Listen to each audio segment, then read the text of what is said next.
I left, going back to my accommodation. Suddenly, somebody began to chase me. And as I turned back, it was this man that I'd bought meat for. And I said, oh no, this woman, why did she have to tell him?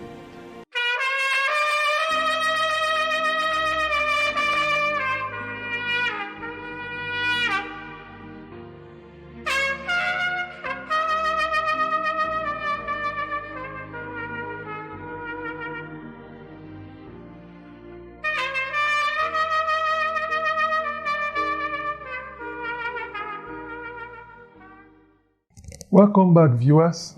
In this episode, I want to describe to you how I relocated to Lagos. We were having such a wonderful time in our business. The business was growing rapidly. We were fulfilling so many orders. More and more people were catching on our product, on our environmental health product. Many people wanted to have that product. And then suddenly, from nowhere, there was an economic crisis in Nigeria that particularly hit the oil industry in Port Harcourt or in Rivers State so badly. That was during the cash call crisis of the Abacha regime in the early 1990s. Cash call meant the federal government contribution to the international oil companies. The way they were configured, the federal government owned 60% shares in all the international oil companies, and they were required by agreement to provide 60% of the funding required for oil exploration and development. And whenever the federal government of Nigeria fails to pay their portion of the cash call, it always brings economic crisis. And in this time, the federal government during the Abacha regime, the military regime of Abacha, refused for more than 1 year to pay that cash call. So the activities of the oil companies literally came to a halt in Rivers State. And the economy of Rivers State, where I was operating from, all hovered around the oil company and their businesses. Because they didn't have money, they were not also paying their contractors. So there was a spiral, and it began to affect our business. For more than 1 year, for 2 years, we were not getting businesses. People were not buying our products. We were running expenses, bill, paying staffs. We eventually had to begin to declare redundancy, sack many staffs, and it was a bleak season for us. And when things came to such a head where we could no more contain that kind of redundancy, I went to God in prayer and asked him, what should I do? It's important that whenever you are confused, that you go to God for direction. And I heard God tell me, relocate to Lagos. And I didn't have the resources to relocate to Lagos. I would need to have new accommodation for residents, and I would need an office accommodation. So I was telling the Lord, relocate to Lagos. The resources is not available to relocate to Lagos. And for the kind of product we sell, our clients are elites, and it's only a place like Victoria Island that will be suitable for us to have an office.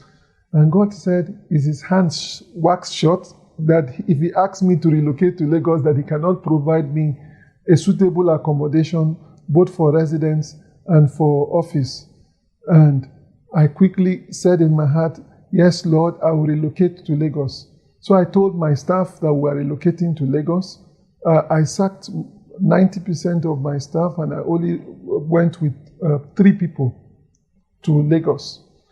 We drove to Lagos with the last resources that was in our hands on a full tank and not more than 5,000 extra to spare.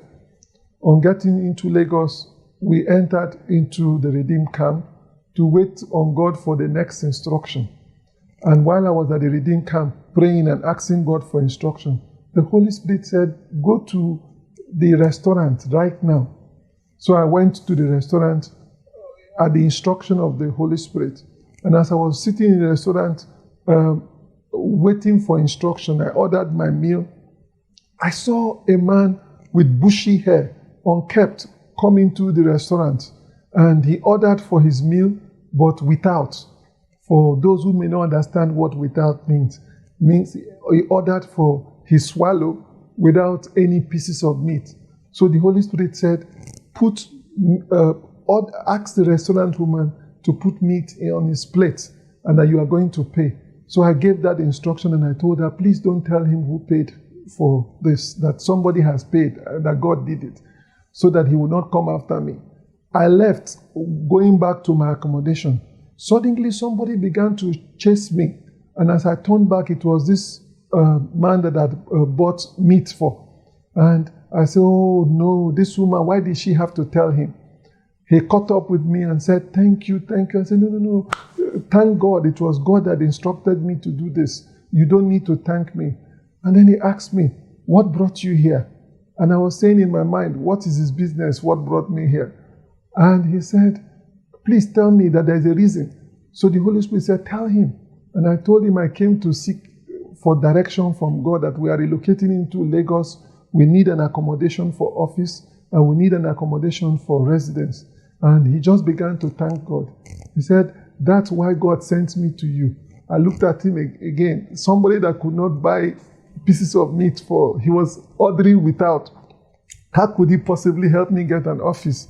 And I said, the kind of office I'm looking for is in Victoria. I said, yes, that's why God sent me to you. He now went on to tell me a wonderful story. He said his in-law is the MD of a finance company that has gone distress, and their head office is in Lagos. And they have a fantastic accommodation that they could give to me. And that he will connect me to his in-law, and everything I need will be provided, both for accommodation, residential accommodation, and also office accommodation. I looked at him bewildered. I said, are you sure? He said, yes, come the next day. This was Sunday. Come the next day to 25/27 Adema Lakija Street, and you meet with my in-law, the MD of a finance house that has gone distress. And everything you need about accommodation, consider it done. I said, wow, God, is this how you work? And I agreed with him to meet with him the next day, which was Monday. Viewers, when we come back, I'm going to describe to you an incredible miracle of supernatural provision from God. Thank you. Stay tuned.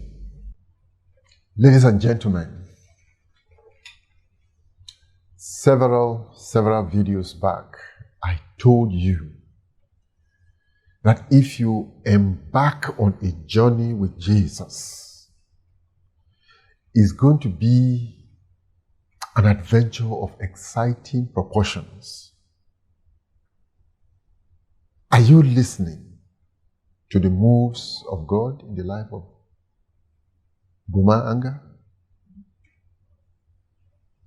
God has a book written on your life before you were born. I'm telling you about destiny helpers. Have you seen a series of destiny helpers that God sent into the life of Boma to bring him to a second chance, even a third chance? God will do the same thing for you. If only you can climb down from your high horse. God is bigger than you. God is greater than you. God is richer than you. God is wiser than you. Bow the knee to Jesus and see where he will take you. This story continues, and you will hear more of the faithfulness of God, of the goodness of God, of the mercy of God, and the fact that he watches over your life. He has thoughts that he thinks towards you, thoughts of peace and not of evil, to give you a future and hope, to give you your expected end. Allow him. Humble yourself. Pray that sinner's prayer. Watch that video that is titled The Challenge. Pray the sinner's prayer I need with me. God will change your circumstances. Thank you very much for tuning in. Do not forget to subscribe to the channel. Send us your comments. Forward these videos to your friends. God bless you.